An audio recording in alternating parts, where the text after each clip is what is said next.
What is going on, everybody? WeedleTwineedle here, and we are back again with another Sun and Moon Wi-Fi battle, and this one's going to be against HoldMyBlunt. Interesting name there you got, buddy.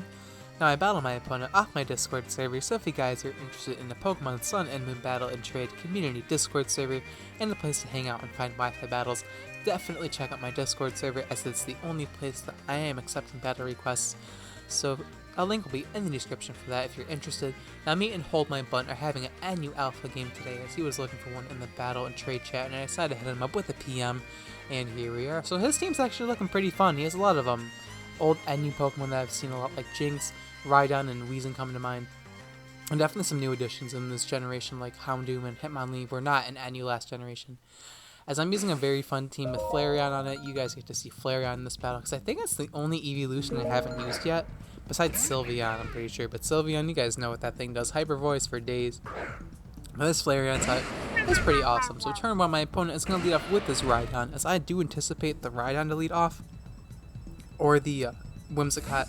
But I just want to lay up my Stealth Rocks immediately, just because Stealth Rocks are absolutely broken. And getting up Stealth Rocks immediately is just my best plays. My opponent is going to make the right play, pivoting into his Whimsicott. Then again, B-Barrel doesn't normally carry Stealth Rock, so I can't really blame him from this play, or for this play, because risking me getting the free sword stance turn 1 and +4 attack because it's simple, it's definitely not worth risking. So I'm going to choose to switch into my Flareon here, expecting the Giga Drain or Encore.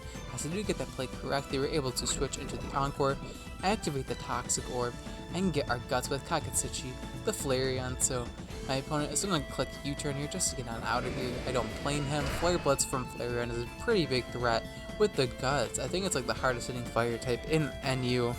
Easily.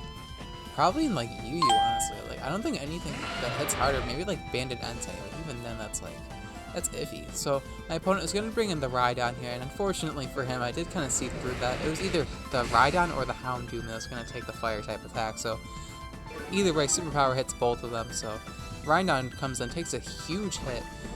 Guts Flareon does not play around. You just don't want to underestimate this Pokemon. And I figured my opponent would want to preserve the Rhydon because Stealth Rocks are very important, as my opponent is very weak to them and I have no way of removing them. So my opponent does decide to pivot into his Weezing, expecting the second Superpower, which is a nice play. But unfortunately, in case my opponent wants to be cheeky and make that play, I decided to click Flare Blitz. And even at -1 attack, it still is a 2-hit KO on this Weezing after Stealth Rocks there. There's a little bit of lag there, that's kind of weird. But yeah, the Black Sludge, I don't think it's going to make too big of a difference. I mean, it might be a roll, but I'm pretty sure Flare Blitz does 2-hit KO with the Weezing. And I also know my opponent does carry the Houndoom in the back.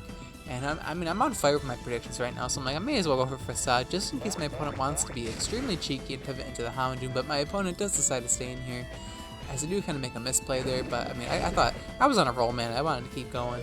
But yeah, I'm not able to knock out the Weezing with the Facade, but I should be able to live the toxic damage this turn, as I'm able to, I do believe, as Kakatsuchi does hang on with 4 HP.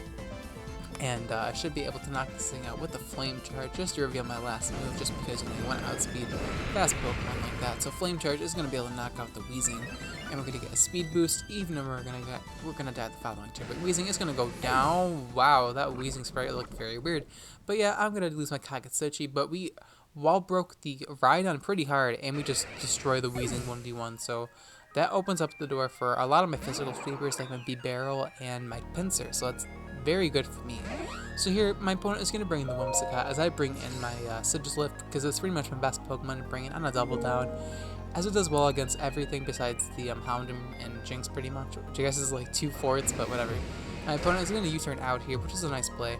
I thought he'd want to stay in here and try and like grass with somebody or something, but then again, I do carry Magikarp, so Magikarp just kind of dick on Whimsicott pretty much. So my opponent does make a pretty obvious play, bringing in the Houndoom on my Whimsicott, but not Whimsicott, my Sigilyph, the Gen 5 Pokemon. I always get them mixed up. But Heat Wave is just going to give the Houndoom the Flash Fire. I kind of misplayed there. As now I'm going to try to switch out. My opponent does carry Pursuit. A little bit uncommon on Houndoom, but I can see why you run it in NU because of the ghost types that like to switch out in the second attacky types, like Sigilif, so Pursuit's definitely very handy on Houndoom, as I'm sure this thing does carry a lot of attack investment with Sucker Punch, as I've seen Sucker Punch Pursuit Houndoom before, and it's not too uncommon actually. So my opponent is going to switch out and bring in the Whimsicott, expecting Scarf Close Combat, as Scarf Pinsir is pretty much its most frequent set people use on Pinsir, so he's going to bring in the Whimsicott here, as I decided to go for Fury Cutter. Here is where I take the Felicify's intelligence and apply it to this battle. This Mega Venusaur moveset, I decided to implement his strategy into a Pokemon that actually gets stabbed off Fury Cutter, so Fury Cutter actually does damage, I know. So I'm combining my Genius with Felicify's Genius for this amazing concoction of a Pinsir moveset, so Fury Cutter, Whimsicott cannot take two of those, even though X's are kind of on the same thing. Here's where the magic happens. We get the Moxie boost and the Fury Cutter additional boost, so after 40 base power it goes to 80, then after 80 it doubles again and goes to 160 base power, and its stab at +1 attack with Moxie. So I'm gonna go for the Fury Cutter again with Scarf. We're able to outspeed Hitmonlee, and it just drops to the Fury Cutter, so Hitmonlee cannot take that, it just drops to the Fury Cutter. We're able to get another Moxie boost, and it doubles again to 320. I actually don't think it doubles that far. I think it stops at 160 because I just can't think of a reason that Fury Cutter should be stronger than Explosion. So I'm sure it's 160. I probably will look it up after I'm narrating this because I'm actually kind of curious. But Sucker Punch doesn't do too much damage to my Pinsir because Pinsir has a relatively high physical defense stat, as Fury Cutter just demolished the Houndoom. I bet my opponent is regretting switching out with the Houndoom initially, as I'm sure he could have taken a Fury Cutter beforehand and knocked me out with a Flamethrower or Fire Blast, but he kinda is getting destroyed by this Pinsir. In comes a legit shiny Beast Ball Jinx. That does not trigger me whatsoever, and yeah, my opponent, unfortunately, the Scarf Pinsir named Pickdinch, which I did not steal from Hayden whatsoever, hell no.